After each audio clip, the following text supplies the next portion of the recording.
नमस्कार दोस्तों, स्वागत है आपका वेद निवेश के चैनल में। दोस्तों, सत्य और सटीक न्यूज़ जानने के लिए अभी आप सब्सक्राइब करें वेद निवेश के चैनल को।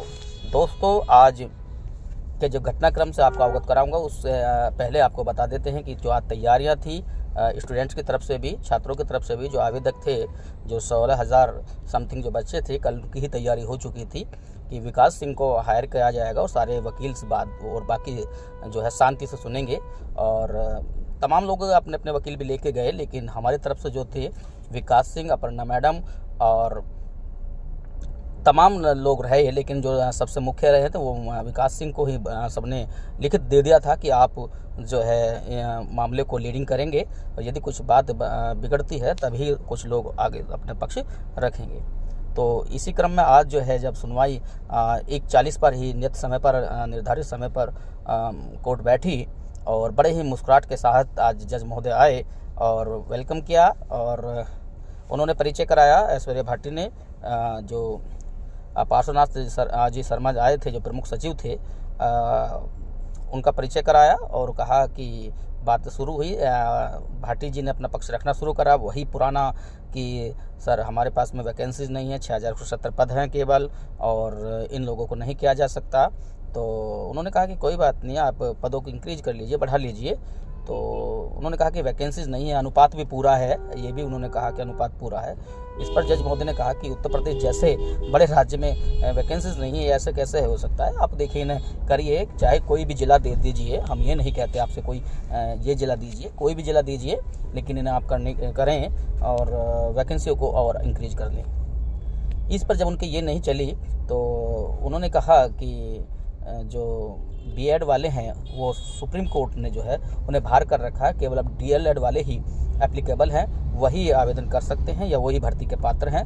तब इस पर जज महोदय ने बड़ी चुटकी ली और उन्होंने कहा कि इनके लिए हम बैठे हुए हैं, प्रोटेक्ट हम कर देंगे, आप इसकी चिंता ना करें। इस पर सारी कोर्ट में सभी लोग हंसने लगे और बड़े ही खिसियाने मन से जो है प्रमुख सचिव साहब भी देखते रह गए जब जज साहब ने बोला कि इनको हम प्रोटेक्ट कर देंगे, ये हम पर छोड़ दीजिए।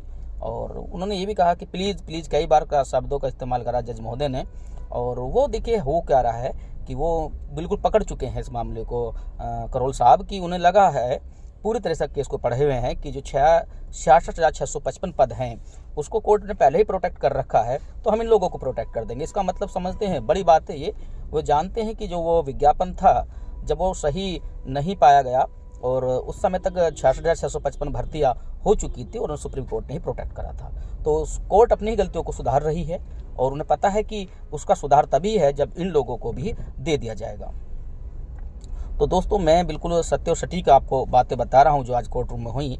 तो ये भी कहा गया कि कोई बात नहीं, अगर डीएलएड वाली बात है तो ये वो भी हो जाएगा और उसके लिए बीच में समय दे देना। तो ये बातें उठी, लेकिन जज साहब ने कहा कि इसको हम प्रोटेक्ट कर लेंगे, आप इसकी चिंता छोड़ दीजिए। और कहा कि अगर आप सचिव साहब से कहा, प्रमुख सचिव साहब से कहा कि आप अपने मुख्यमंत्री से कर लीजिए। यानी कि देखिए कहाँ तक पहुँच गया। पहले ऐश्वर्या एवार साहब थे, एवार साहब से ऐश्वर्या भाटी तक मामला पहुँचा, ऐश्वर्या भाटी से प्रमुख सचिव तक पहुँचा, अब प्रमुख सचिव से मुख्यमंत्री तक पहुँच चुका है मामला। उन्होंने कहा कि अपने मुख्यमंत्री से जो है आप राय मुशवरा करके आए, इन्हें आपको करना है, वरना हम कोई जजमेंट पास करेंगे तब भी आपको करना है।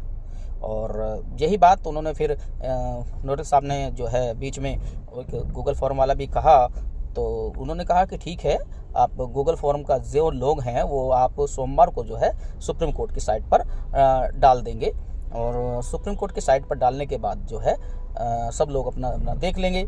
और उन्होंने ये भी कहा है कि आज के बाद कोई भी आईए कंटेम्प्ट, कोई भी एंटरटेन नहीं होगी। यानी कि अब बिल्कुल इस पर विराम लग गया है, इस पर कोई भी अब, और शायद ये ऑर्डर में भी लिखा हुआ आएगा, क्योंकि अब कोई भी नया कंटेम्प्ट या कोई आईए इसमें शामिल नहीं होगी।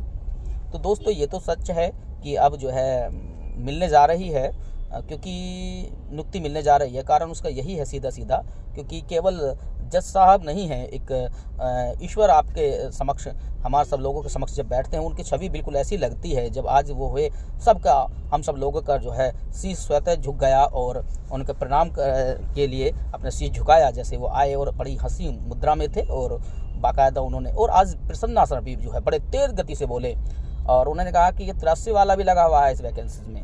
यानी कि तो जैसा क्राइटेरिया वाइज जो मामला था वो सारी चीज़ें नहीं रहेंगी जो अब लगता है।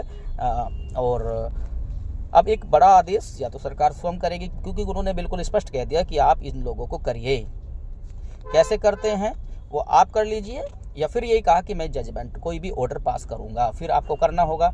इसलिए मेरे ऑर्डर पास करने से पहले ही आप इस बार अपने मुख्यमंत्री से कंसल्ट कर लें। और इस मामले को जो है उन्होंने फिर 24 मार्च पर लगा दिया। अब कोई कहेंगे इतनी लंबी डेट क्यों है, क्योंकि बीच में होली भी है और मुख्यमंत्री से कंसल्ट करना, हाई लेवल मीटिंग होना और ऐसी प्रक्रिया में समय लगता है।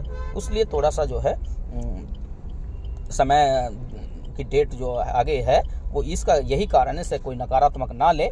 और देखिए 3 दिन से 4 दिन से बहुत भागा दौड़ी के कारण भी जो है आज हमारा भी थोड़ा स्वास्थ्य डगमगाया, फीवर भी हुआ, वहीं सुप्रीम कोर्ट में मेडिसिन लेकिन फिर भी अपने कार्य को जो है अंजाम तक और सुखद परिणाम आज देख करके और मन प्रफुल्लित हुआ है। और मैं समझता हूँ कि अब सभी जो